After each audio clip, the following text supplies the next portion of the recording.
68 days. We've been in class for 68 days. I personally spend about 4 hours a day, twice a week, in class, or on this class. Often, I'm working on Revel in between cars at my job at the local McDonald's and doing speeches in my bedroom late at night.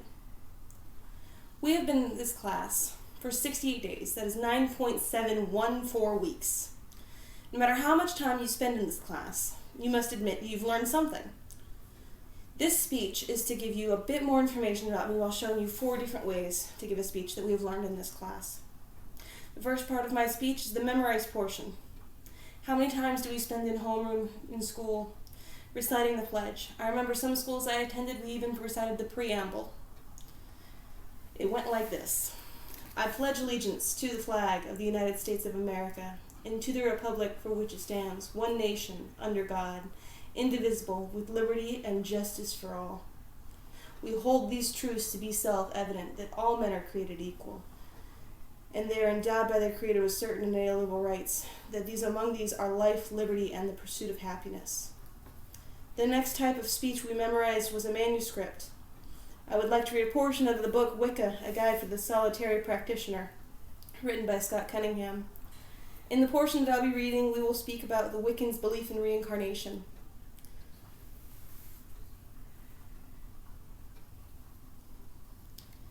Reincarnation is accepted as a fact by many millions in the East and in the West. It answers many questions about what happens after life and after death. Why do we seem to remember things we have never done in this life? Why are we sometimes strangely attracted to places or people who we've never seen before? Surely reincarnation can't answer all of these questions, but it is there for those who wish to study it. This isn't something that should be believed through contemplation, meditation, and self-analysis. Many come to the point where they accept reincarnation as fact. The Wiccan ideal of morality is simple. Do what you want as long as you harm none. This rule contains another unwritten condition. Do nothing that will harm yourself. Thus, if you as a Wiccan abuse your body, deny it its necessities of life, or otherwise harm yourself, you are in violation of this principle. This is more than survival. It also ensures that you will be in good conditions to take on the task of preserving and bettering our world for concern and love of our planet. Both play major roles in Wicca. Reincarnation is one of Wicca's most valuable lessons, the knowledge that this life is but one of many, that when the physical body dies, we do not cease to exist, but are reborn in another body answers many questions, but raises a few more. Why? Why are we reincarnated? In common with many other religions, Wicca teaches the reincarnation, the instrument through which our souls are perfected. One lifetime isn't sufficient enough to attain this goal. Hence, the consciousness, also known as the soul, is reborn many times, each life encompassing a different set of lessons until the perfection is achieved. No one can say how many lives are required before this is accomplished. We are human, and it's easy to fall into non-evolutionary behavior. Greed, anger, jealousy, obsession, and all our negative emotions inhibit our growth.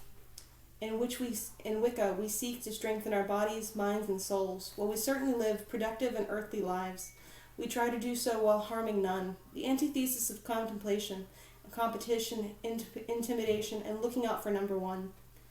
The soul is ageless, sexless, non-physical, possessed of the divine spark of the god and goddess. Each manifestation of the soul, each body it inhabits on earth, is different. No two bodies or lives are the same, and if it wasn't so, the soul would be stagnant. The sex, race, place of birth, economic class, and other individuality of the soul is determined by its actions in the past lives, and the necessary to present this as the utmost importance with the past lives, lessons necessary to present this as one of the utmost importance in Wiccan thought. We decided to lay them out on our lives. There is no God, or curse, or mysterious force of fate which we can thrust upon the responsibility for the trials in our lives. We decide that we need to live and learn in order to evolve, and then it is hoped during incarnation that we work towards this progress. If not, we regress into darkness. Now that you've learned my religious beliefs on reincarnation, allow me to use an extemporaneous speech to tell you how my family has grown in such a unique way. Who here has a big family? Anyone? My family has grown tremendously in the past 16 years. My parents started with me. Then 2 years later, they added my brother Daniel. In June of 2005, we discovered that we had a half-sister named Alex via our dad, who was born 2 years before me. Despite the shock, my mom was ecstatic. She couldn't have been more happy. But sadly, she was diagnosed with a cancerous brain tumor, glioblastomic. My mom never got to meet my sister and died that September. Over the years, my dad got married and divorced several times. These women always had kids and often married. These kids were rude, violent, and oftentimes scary, often abusing my brother and I. In my lifetime, I have a total of 6 stepmothers, 5 of which had kids of their own. My current stepmom, Natasha, I am happy to say, is a blessing. Along with herself, she brings 2 daughters and a son. I lived with my new brother Cameron for a while, and my sisters, Marlia and Elena, visit often. Each of my siblings come with either their own spouse or partner. You can double all those siblings based on that alone. Christmas is insane, but I wouldn't have it any other way. In conclusion, 68 days. After 68 days, I hope that you've learned, if not as much as I have about you as you have about me. I hope after today you know a bit more. I look forward to seeing you on Blackboard. Stay safe. Are there any questions?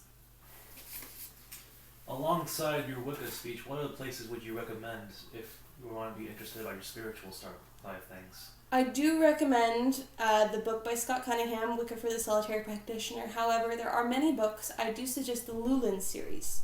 The Llewellyn series is a religious text publishing house, and they only they go through a fine, detailed process and only publish what is the main belief. Although many Wiccan paths and many pagan paths cross, not one is the same. So you're better off trying to discover what it is for yourself. That's all the questions I have. Thank you.